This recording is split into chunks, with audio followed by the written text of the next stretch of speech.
قدرت اللہ نے از خود میرے کہے بغیر اسے اپنے ذمے لے لیا.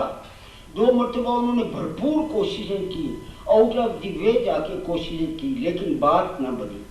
تیسری بار معمولی سی کوشش سے بات بن سکتی تھی. میں نے بار بار ان سے کہا لیکن وہ ٹال گئے. اس بات پر مجھے بہت غصہ آیا. میں نے ان سے پوچھا کہ بات کیوں ٹال رہے ہیں آپ؟ انہوں نے مجھے بتایا کہ میں کسی کام کے لیے تیسری بار کوشش نہیں کرتا. وہ کیوں؟ میں نے پوچھا. کہنے لگے اگر 2 بار کوششوں کے باوجود بات نہ بنے تو میں معاملہ اللہ کے در پر رکھ دیا کرتا ہوں. جو اس دنیا کا خالق ہے اور سارا نظام چلا رہا ہے اسے بھی حق ہے, اسے بھی یہ حق دینا چاہیے کہ اپنی مرضی کے مطابق کوئی کام کر لے. میرے لیے یہ ایک نئی اور انوکھی بات تھی. قدرت اللہ کے اس رویے نے مجھ پر گہرا اثر کیا. قدرت اللہ کہنے لگے دراصل چاہیے تو یہ کہ تمام معاملات اللہ کے حوالے کر کے ہم سکھی ہو جائیں. حوالگی میں بڑا آرام ہے, سکون ہے, سکھ, لیکن مجھ ایسے دنیا دار میں اس کی اہلیت نہیں. اس لیے میں نے یہ اصول بنا رکھا ہے کہ 2 بار بھرپور کوشش کے بعد معاملہ اللہ کو سونپ دیتا ہوں. ممکن ہے اسے کوئی بہتر صورت منظور. کابینہ کی میٹنگ ہو رہی تھی. زیر بحث معاملہ پھانسی کے خلاف رحم کی اپیل سے متعلق تھا. صدر ایوب نے کہا یعنی پھانسی کے خلاف رحم کی آخری اپیل کا میں فیصلہ کروں گا. قدرت اللہ اٹھ بیٹھے, بولے جناب آخری فیصلہ اللہ کے ہاتھ میں ہوتا ہے. صدر ایوب مسکرائے, بولے یہ تو طے شدہ بات ہے, اسے بار بار دہرانے کی کیا ضرورت ہے؟ قدرت اللہ صاحب نے کہا عالی جان اسے بار بار دہرانے کی اشد ضرورت ہے. میں نے قدرت اللہ سے پوچھا کہ بار بار دہرانے کی کیوں ضرورت ہے؟ کہنے لگے ہر مسلمان پر لازم ہے کہ وہ فائنلٹی آف گاڈ پر محکم یقین رکھے. اپنے ذہن میں اللہ کو ڈیڈ بلیف کی حیثیت نہ دے بلکہ اسے فعال سمجھے, حاضر و ناظر جانے اور ہر کام میں اسے اپنا ساتھی بنائے رکھے. زندگی بھر میں یہ سمجھتا تھا کہ اللہ ایک سرزنش ہے, ایک خبردار قسم کی شے ہے جس نے ایک بہت بڑی بھٹی سلگا رکھی ہے اور اس کا واحد کام یہ ہے کہ گناہ گاروں کو اس بھٹی میں جھونکے. اللہ کی یہ تصویر میرے ذہن میں والدین, بڑے بوڑھوں, مولوی صاحبان اور مدرسے کے اساتذہ نے بنا رکھی تھی. قدرت اللہ کے کردار کا جزو اعظم عجز تھا.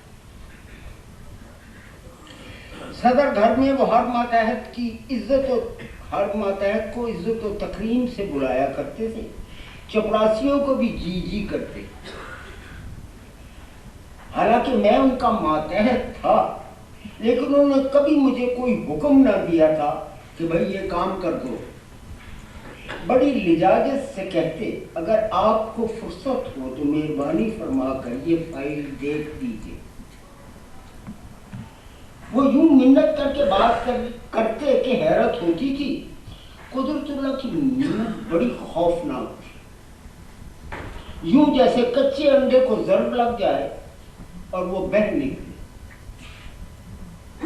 میں ذہنی طور پر ٹھیٹھ پنجابی واقع ہوا.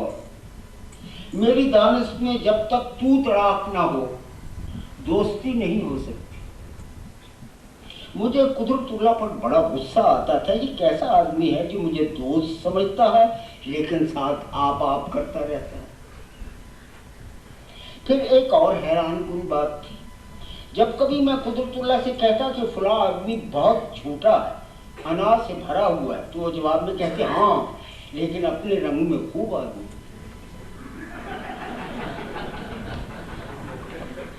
میں نے زندگی بھر قدرت اللہ کے منہ سے کبھی کسی کی نندا نہیں سنی تھی وہ ہر آدمی کے بارے میں طوطے کی طرح لیکن کیا خوب آدمی ہے کہنے کے عادی تھے۔ ایک دن میں نے خود سے پوچھا کیا واقعی آپ سچے دل سے ہر آدمی کو خوب آدمی سمجھتے ہیں؟ کہنے لگے میں کوشش کرتا ہوں کہ ہر شخص کو خوب آدمی سمجھوں، اگرچہ میں اس کوشش میں پوری طرح کامیابی حاصل نہیں کر سکتا، پھر بھی اپنی طرف سے کوشش تو کرتا ہوں۔ لیکن کیوں؟ میں نے پوچھا۔ میرا خیال ہے، وہ بولی، کہ کسی فرد کو خود سے کم تر نہیں سمجھنا چاہیے۔ میں نے چڑھ کر کہا آپ کو احساس ہے کیا کہ افراد کے متعلق آپ کی سپاٹ رائے کو سن کر دانشور کیا سمجھیں گے؟ بولے اس سے کچھ فرق نہیں پڑتا۔ کیوں نہیں پڑتا فرق؟ لوگوں کی رائے سے فرق نہیں پڑتا، اپنے احساسات سے بہت فرق پڑتا ہے۔ جب میں نیا ان کے ماتحت کی حیثیت سے صدر گھر گیا تو ایک روز ایک سیٹھ صاحب آ گئے۔ قدرت اللہ نے ان سے میرا تعارف کرایا، یہ میرے دوست ممتاز مفتی ہیں۔ سیٹھ صاحب بڑے بے تکلف قسم کے آدمی تھے، چھوٹتے ہی بولے مفتی صاحب اس شخص کو دوست نہ بناؤ،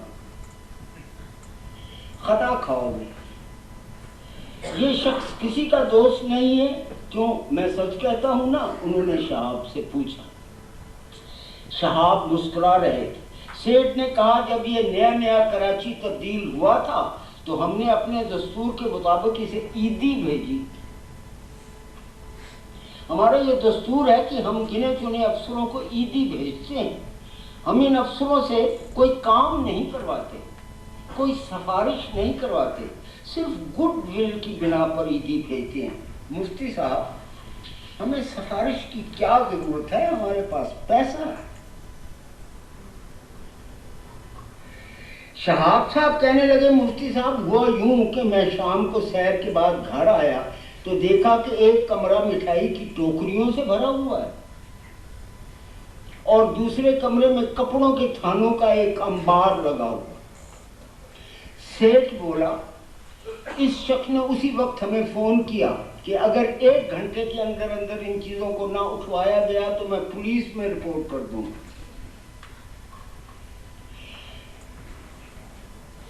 ہم نے اسے بہت سمجھایا کہ دیکھ یہ رشوت نہیں، عیدی ہے، تو ہماری عیدی کی توہین نہ کر۔ شہاب کہنے لگے میں نے انہیں کہا کہ اگر عیدی دینا چاہتے ہیں تو 1 ٹوکری مٹھائی کی کافی ہے۔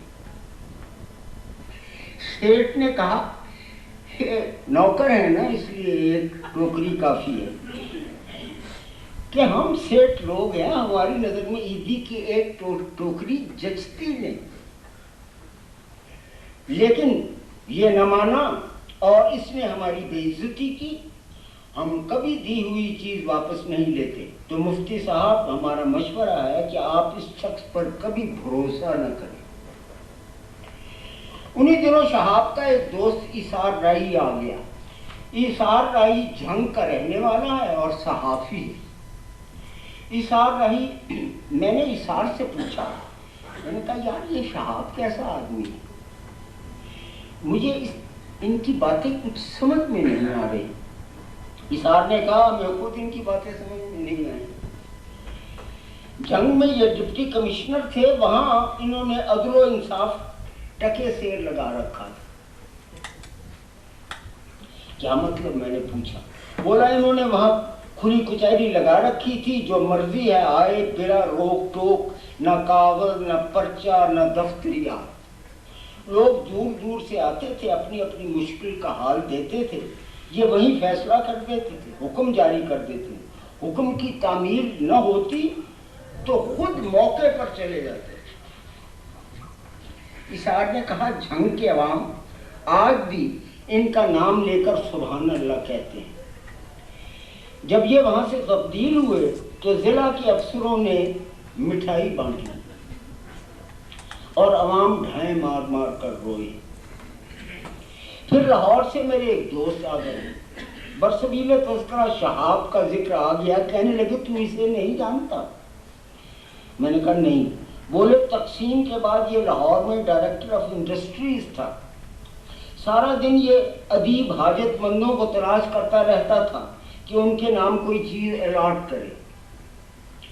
بہاریات کے دوسرے افسروں کے پیچھے پیچھے حاجت مند پھرتے تھے، یہ حاجت مندوں کی تلاش میں سرگردان پھرتا رہتا تھا۔ ان باتوں نے قدرت اللہ شہاب کی شخصیت کو میرے لیے ایک معمہ بنا دیا۔ ان دنوں میں ایک عقلی آدمی تھا، شک و شبہات سے بھرا ہوا۔ مجھے یقین نہیں آتا تھا کہ کوئی آدمی ایسا بھی ہو سکتا۔ صدر ایوب سے بھی شہاب کے تعلقات عجیب نوعیت کے تھے۔ صدر ایوب کی شہاب کے دل میں بڑی عزت تھی، بڑے احترام سے انہیں ملتے اور ان کا ہر حکم یوں بجا لاتے جیسے اول درجے کے جی حضوریے ہوں۔ لیکن شہاب نے کبھی صدر کی ہاں میں ہاں نہ ملائی تھی۔ جب بھی صدر ایوب شہاب کا مشورہ پوچھتے تو وہ اپنے اختلاف رائے کو برملا کہتے تھے۔ صدر ایوب شہاب کی اس عادت سے بڑے تنگ تھے اور وہ شہاب سے کہا کرتے تھے must you throw a brick on my head every time you speak۔ اس پر شہاب صاحب کہا کرتے تھے کہ جناب والا، آپ میرے افسر ہیں، ملک کے سربراہ ہیں، آپ کے حکم کو بجا لانا میرا فرض ہے، لیکن اگر آپ میری رائے پوچھیں گے تو میں اختلاف رائے پیش کرنے پر مجبور ہو جاؤں۔ صدر ایوب جب بھی قدرت اللہ شہاب کو بلاتے، چپڑاسی آ کر کہتا لاٹ صاحب نے سلام لیا۔ صدر گھر کے چپڑاسی پاکستان کے قیام کے بعد بھی صدر صاحب کو لاٹ صاحب ہی کہا کرتے تھے۔ برطانوی دور کی روایت ابھی تک چل رہی تھی۔ پہلے اور دوسرے بلاوے پر شہاب اچھا کہہ کر اپنے کام میں مصروف ہو جاتے۔ میں نے چپڑاسی سے پوچھا، وہ کہنے لگا کہ ہمیں پتہ ہے کہ صاحب لاٹ صاحب کے تیسرے بلاوے پر حاضری دیتے ہیں، اس لیے ہم باہر سٹول پر بیٹھ جاتے ہیں اور ہر 5 منٹ کے بعد اپنے آپ بلاوے کو دوہرا دیتے ہیں۔ میں نے شہاب سے پوچھا آپ صدر کے پہلے بلاوے پر کیوں نہیں جاتے؟ وہ بولے اس لیے نہیں کہ صدر صاحب کو یہ احساس ہو کہ ان کے بلاوے کے علاوہ بھی ضروری کام ہو سکتے ہیں۔ بزرگ رفاقت کے پہلے چند ایک سال کے دوران میں شہاب صاحب کو ایک انسان کی حیثیت سے جانچتا رہا۔ مجھے کبھی یہ شبہ نہ گزرا تھا کہ وہ صراط مستقیمی ہیں۔ شبہ گزرتا بھی کیسے؟ انہوں نے مجھ سے کبھی اسلام کی بات ہی نہیں کی، کبھی مسئلے مسائل نہ چھانٹے تھے، نہ کبھی پند و نصیحت کی تھی، نہ اسلام کا پرچار کیا تھا، نہ ہی میں نے انہیں کبھی نماز پڑھتے دیکھا۔ البتہ روزے ضرور رکھتے۔ ایک مرتبہ انہوں نے صدر ایوب کے ساتھ برطانیہ کا دورہ کیا۔ ملکہ نے صدر ایوب کو لنچ کی دعوت، رمضان شریف کے دن تھے، قدرت اللہ صدر کے ساتھ لنچ پر گئے۔ لنچ کے دوران ملکہ نے دیکھا کہ قدرت اللہ کچھ کھا پی نہیں ہے۔ ملکہ نے پوچھا مسٹر شہاب آپ کچھ کھا نہیں رہے؟ قدرت اللہ بولے ملکہ عالیہ یہ رمضان شریف کا مہینہ ہے، میں روزے سے، آپ نے 200 سال ہم پر حکومت کی، آپ کو اس بات کا علم ہے کہ رمضان شریف میں ہم روزے سے ہوتے ہیں۔ اس پر ملکہ اور صدر ایوب بے حد شرمندہ ہوئے اور صدر گھر میں اس واقعہ کی بڑی دھوم مچی رہی۔ انہی دنوں اتفاق سے میں نے پہلی بار قدرت اللہ کو نماز پڑھتے ہوئے دیکھ لیا۔ میں نے عفت سے پوچھا کہ شہاب صاحب کہاں ہیں؟ بولے اپنے کمرے میں ہیں۔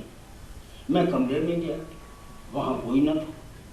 اتفاقاً میں نے باتھ روم کا دروازہ کھولا تو کیا دیکھتا ہوں کوئی شہاب صاحب کھڑے نماز پڑھ رہے۔ میں نے عفت سے پوچھا یہ باتھ روم میں نماز کیوں پڑھتے ہیں؟ وہ مسکرائی، بولی پتہ نہیں کیوں چھپ چھپ کر نمازیں پڑھتے ہیں۔ پھر مجھ پر یہ عجیب و غریب انکشاف ہوا کہ قدرت اللہ کو پر اسرار پیغامات موصول ہوتے ہیں، ہدایات دی جاتی ہیں، سرزنش ہوتی۔ اس پر میں تو حیران رہ گیا یہ پراسرار کمیونیکیشن کیوں ہوتی ہے؟ کون ہدایات دیتا ہے؟ کیوں خبردار کیا جاتا ہے؟ ان دنوں میں ایک عقلیہ دانش پر تھا، برٹرینڈ رسل، فرائڈ، ایڈلر اور ہکسلیز کا تربیت یافتہ تھا۔ مافاق الفطرت کا مذاق اڑایا کرتا تھا، کرامات اور موضوع پر لاہور پڑھا کرتا تھا۔ میرے لیے یہ انکشاف بہت حیران کن تھا، اور پھر حیرت کی بات یہ تھی کہ شہاب صاحب خود مافاق الفطرت کو نہیں مانتے تھے، نہ ہی انہیں کشف و کرامت سے کوئی دلچسپی تھی۔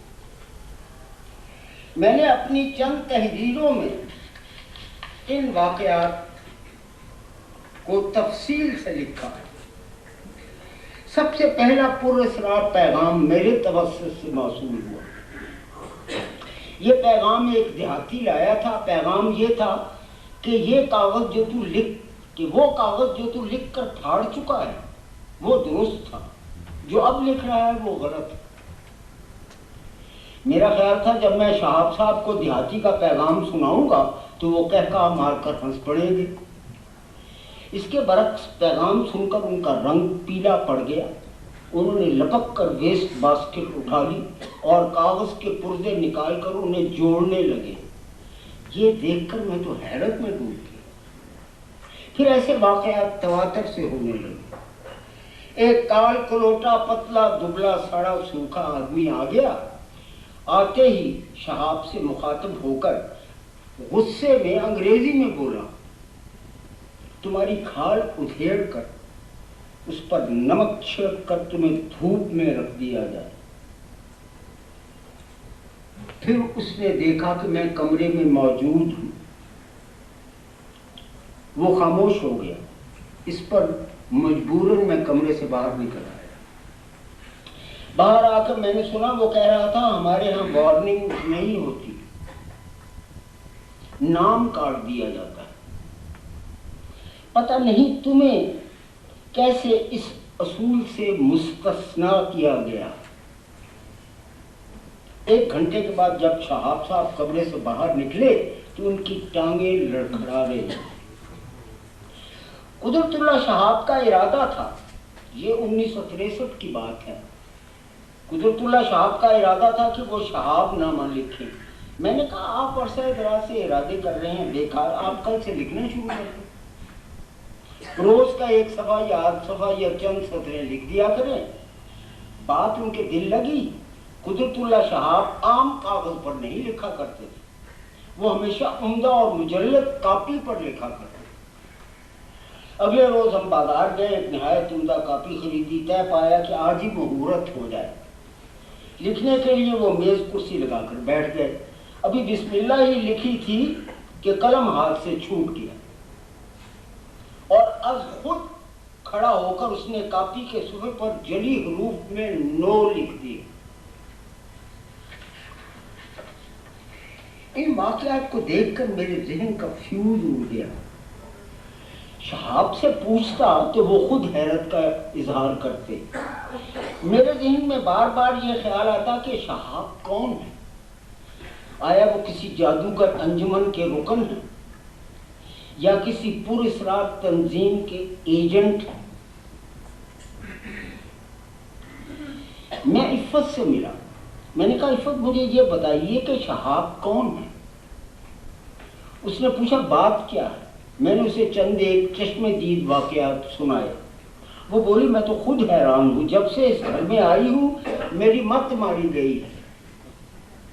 کبھی کسی کمرے سے پھولوں کی خوشبو آنے لگتی ہے، کبھی کبوتر اڑتا اڑتا آتا ہے، پھڑپھڑا کر نیچے گرتا ہے تو دیکھتی ہوں کہ وہ کبوتر نہیں کاغذ ہے، خط۔ میں نے اب ان باتوں پر سوچنا چھوڑ دیا، چاہے کچھ بھی ہے پڑا ہو، لیکن شہاب ایک بڑا سادہ اور پیارا انسان ہے، بس میرے لیے یہی کافی۔ لیکن میرے لیے یہ کافی نہ تھا۔ اتفاق سے ان دنوں ابراہیم شاہ آ گیا۔ میں نے اسے ساری بات بتائی۔ میں نے کہا یار میں تو یہاں دلدل میں پھنس گیا، بتا کیا کروں؟ انشا بولا میاں ہم ان باتوں پر نہیں سوچتے، ہمیں تو آم کھانے سے غرض ہے، پیڑ گننے سے نہیں۔ پھر میں نے اشفاق اور بانو سے بات کی، بار بار بات کی۔ سن کر اشفاق احمد بھیگ جاتا، لیکن جلد ہی اپنے پر جھاڑ کر سوکھا کا سوکھا رہ گیا۔ شہاب صاحب حضرت حاجی امداد اللہ مہاجر مکی کا بہت احترام کرتے ہیں۔ انہوں نے حضرت پر مجھے ایک کتاب بھی دی تھی جس کا میں نے مطالعہ کیا۔ ایک روز لاہور میں شہاب صاحب نے مجھ سے کہا چلیے آپ کو ایک بزرگ کی زیارت کروائیں۔ میں نے کہا کون ہے؟ کہنے لگے حاجی عبد المعبود ہیں، حضرت مہاجر مکی کے مرید ہیں، 1958 میں جنگ آزادی میں حصہ لیا تھا، عمر 150 سال سے زائد ہے، 50 سے زیادہ حج کر چکے ہیں، ہر سال حج پر جاتے ہیں، یادداشت بہت تیز ہے، 60,000 شعر زبانی یاد، خود شاعر ہیں، گھوڑے کی طرح چلتے ہیں، کہتے ہیں مجھے کل 62 حج کرنے ہیں۔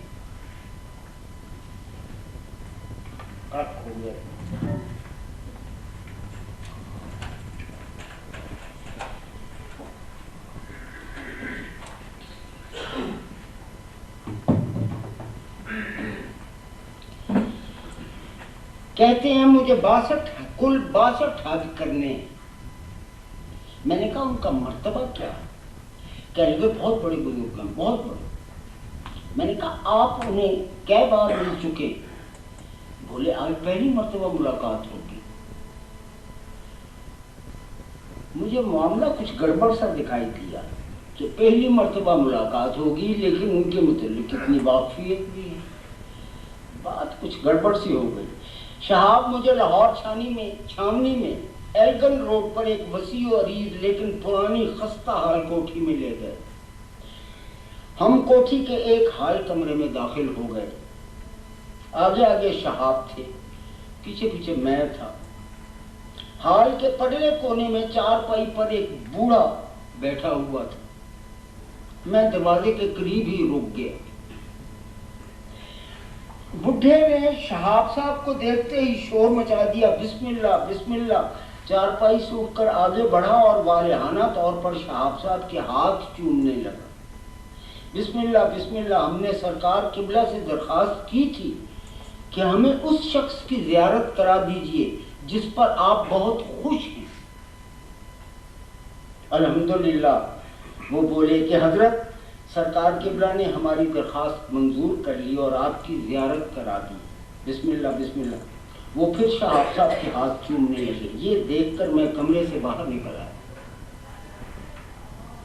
چند ایک ہفتوں کے بعد حاجی عبد المعبود کا ایک خط موصول ہوا۔ خط میں ملفوف ایک قصیدہ، شکستہ ہاتھ میں لکھا ہوا ایک قصیدہ۔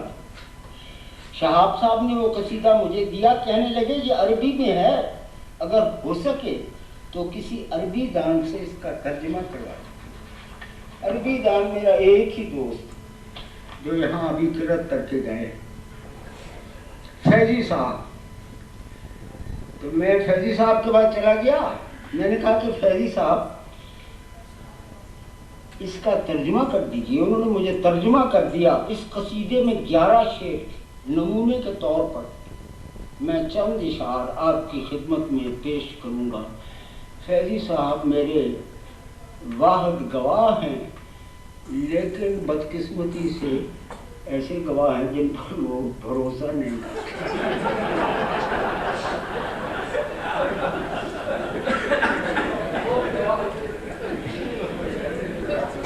یہ سلام ایک خاص بندے کی طرف سے ہے